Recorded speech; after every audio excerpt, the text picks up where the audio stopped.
নমস্কার বন্ধুরা, শুভ পয়লা বৈশাখ। সবাইকেই জানাই নতুন বছরের শুভেচ্ছা। তো আজকে তোমাদের সঙ্গে আমি একটা টিপস শেয়ার করব, যেটা হচ্ছে গিয়ে ছোট বড় সবারই কাজে লাগতে পারে। তো পয়লা বৈশাখ যখন, তা বৈশাখ মাস মানেই আমাদের নতুন বিয়ের মৌসুম আবার নতুন করে শুরু হওয়া। আর তার সাথে তো আর কত নতুন নতুন অনুষ্ঠান লেগেই থাকে। তো এই অনুষ্ঠানে ভালো মন্দ তো কম বেশি খাওয়াই হয়, আর ভালো মন্দ খাওয়ার পরে কী অবস্থা হয় সেটা সকলেই জানো।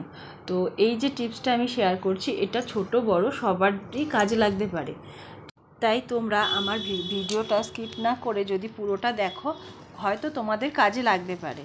তো আমি কি করছি সেটা তোমরা অনেকটাই হয়তো বুঝতে পারছো। হ্যাঁ, আমি কিছুটা জোয়ান নিয়েছি, কিছুটা বলতে 400 গ্রাম।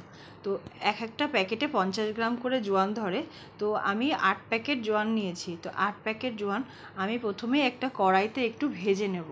তো ভেজে নেব কারণ এগুলোকে আমি মিক্সিতে গুঁড়ো করব। যদি এগুলোকে আমি কড়াইতে না ভেজে নিই, তাহলে মিক্সি করার পরে এগুলো কিছুটা দানা দানা থেকে যায়।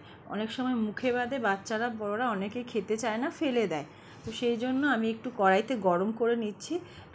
কড়াইতে গরম করে নিলে দেখবেন যেমন বাজারে জিরা ধনের গুঁড়ো পাওয়া যায়, ওরকম ঠিক দেখতে লাগে। খেতে না লাগলেও ঠিক ওরকমই দেখতে লাগে, মুখে বাঁধে না। তো আমি এটাকে কড়াইতে গরম করে নিচ্ছি, আর মাঝে মধ্যে আর তার সাথে হাত দিয়ে একটু দেখে নেব যেটা হাতের মধ্যে গুঁড়ো হয় কিনা। যদি এটা হাতের মধ্যে গুঁড়ো হয়ে যায়, তাহলে এটাকে নিভিয়ে দিতে, গ্যাসটাকে নিভিয়ে দেবো। গ্যাসটাকে নিভিয়ে এটা মিক্সিতে গুঁড়ো করব। আর এটাকে ভাজার সময় বারবার ঘন ঘন নাড়তে হবে।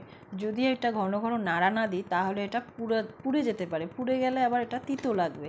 তাই বারবার ঘন ঘন নাড়তে হবে। তো আমার ভাজা হয়ে গেছে, আর থালার মধ্যে ঢালাও হয়ে গেছে। থালার মধ্যে ঢেলে একটু ছড়িয়ে এটাকে আমি ঠান্ডা করে নেব। ঠান্ডা করার পরে যা করার আমি করব। তো দেখো, আমার এটা ঠান্ডা হয়ে গেছে, জোয়ানটা ঠান্ডা হয়ে গেছে। এবার আমি এটা হাতে ঠিক ধরতে পারছি। আর গরম জোয়ানটা আমি কখনোই মিক্সি করি না। তোমরা করো কি না আমি জানি না। আমি গরম জোয়ান কেন, গরম খাবার কখনোই মিক্সি করি না। গরম খাবার কিংবা কোনো জিনিস যদি আমি মিক্সি করি, তাহলে মিক্সি বাটিটা অনেক সময় ফেটে যায়। আমার একবার হয়েছিল, তাই জন্য আমি কখনোই গরম জিনিস মিক্সিতে পেস্ট করি না। তো আমার এটা ঠান্ডা হয়ে গেছে। এবার আমি সম্পূর্ণটাই একবারেই মিক্সিতে গুঁড়ো করব। যাদের ছোট বাটি তারা দুবারেও করতে পারো, আর যাদের বড় বাটি তাদের তো একবারেই হয়ে যায়। তবে সম্পূর্ণটাই নির্ভর করে কতটা পরিমাণ তোমরা জোয়ান গুঁড়ো করবে। যেহেতু আমার 400 গ্রাম একটু পরিমাণে বেশি, তাই আমি বড় বাটিই নিয়েছি এটাকে গুঁড়ো করার জন্য। সবটাই আমার ধরে গেছে।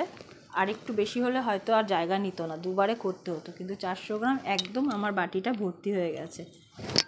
আর এই যে আমার জোয়ান গুঁড়ো করা হয়ে গেছে। তোমরা দেখো, দেখে মনে হচ্ছে পুরো জিরার গুঁড়ো যেরকম দেখতে কালার হয় ঠিক সেরকম, কিন্তু গন্ধ না। গন্ধতে সবাই বলে দিতে পারবে এটা জোয়ান। তো এখান থেকে কিছুটা জোয়ান আমি আলাদা করে নেব। ওটার মধ্যে আমি কিছুই মিশাবো না, না নুন চিনি না অন্য কিছু। কারণ বাজারে যে জোয়ানগুলো প্যাকেটে কিনতে পাওয়া যায়, সেগুলোর মধ্যে নুন মেশানো থাকে, কিন্তু আমি এটার মধ্যে কিছুই মেশাবো না। আমি এই জোয়ানটা শুধু গুঁড়ো আলাদা করে রাখবো, কারণ আমাদের বাড়িতে অনেকেরই সুগার আছে। তো তারা চিনি লবণ কোনোটাই খায় না, সেই জন্য তাদের জন্য এটা সম্পূর্ণ আলাদা করে রেখে দিচ্ছি। আর বাকি বেশিটা জোয়ানের গুঁড়ো আমি এক আলাদা ডাব্বার মধ্যে রাখবো। ওটার মধ্যে আমি কিছুটা চিনির গুঁড়ো দেবো। হ্যাঁ বন্ধুরা, তোমরা ঠিকই শুনেছো, আমি চিনির গুঁড়ো দেবো।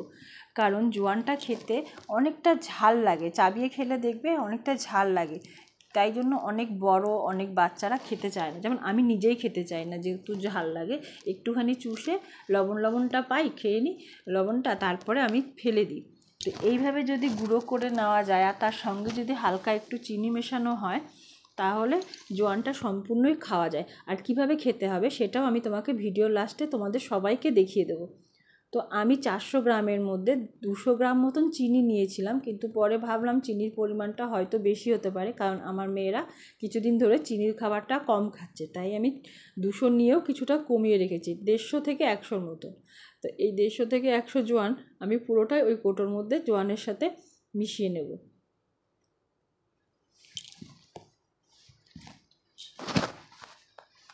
কোটোর মধ্যে সম্পূর্ণ চিনির গুঁড়োগুলো দিয়ে একটু চামচটা দিয়ে আমি এটাকে নাড়তে থাকবো। নাড়লে ভালো করে মিশে যাবে। একটু সময় ধরে ধৈর্য ধরে মেশাবে, কারণ গুঁড়ো হয়ে যাওয়ার পর অনেকটা আটার মতন হয়ে যায়, নরম, মিশতে চিনির গুঁড়োটাও মিশতে চায় না, জোয়ানের গুঁড়োটাও মিশতে চায় না। তাই আমি একটু ঝাঁকিয়ে নিলাম। তোমরা যে যেরকমভাবে পারবে সেভাবে জোয়ানটার সাথে চিনির গুঁড়োটা মিশিয়ে নেবে। মেশানো দিয়ে কথা, আমার মতন করেই যে মেশাতে হবে এরকম না, তোমরা মিশিয়ে নেবে। দেখো মেশানোর পর কিন্তু আবার কালারটা চেঞ্জ হয়ে গেছে, একটু সাদা সাদা, অনেকটা ছাতুর মতন কালার হয়েছে দেখতে। তো হয়ে গেল আমার জোয়ান রেডি। এবার কিভাবে খেতে হবে সেটা তোমরা দেখো। 1 গ্লাস জল নেবো। এবার জলের পরিমাণটা 1 গ্লাসটা ছোটো গ্লাসও হতে পারে, বড় গ্লাসও হতে পারে। যেহেতু আমার এখন কোনো সমস্যা নেই গ্যাসের, তাই আমি অল্প একটু জল নিয়েছি ছোটো গ্লাসে, আর 1 চামচ জোয়ান। এই যে জোয়ানটা আমি প্রথমে মুখে দিলাম, তার সাথে জলটা দিলাম, জলটা দিয়ে দুটোকে মিক্স করে আস্তে অনেক কষ্টতে গিলে নিলাম। ব্যাস, আমার জোয়ান খাওয়া কমপ্লিট। বন্ধুরা, চাইলে তোমরা একসাথে 2 চামচও খেতে পারো। আমি তো সময় সময় 3 চামচও খেয়ে নিই, সেটা আমার শরীরের ওপর নির্ভর করে। তো হয়ে গেল আমার জোয়ান রেডি। এই যে একটা জোয়ানের গুঁড়ো হচ্ছে চিনি দেওয়া, আর একটা জোয়ানের গুঁড়ো হচ্ছে চিনি ছাড়া।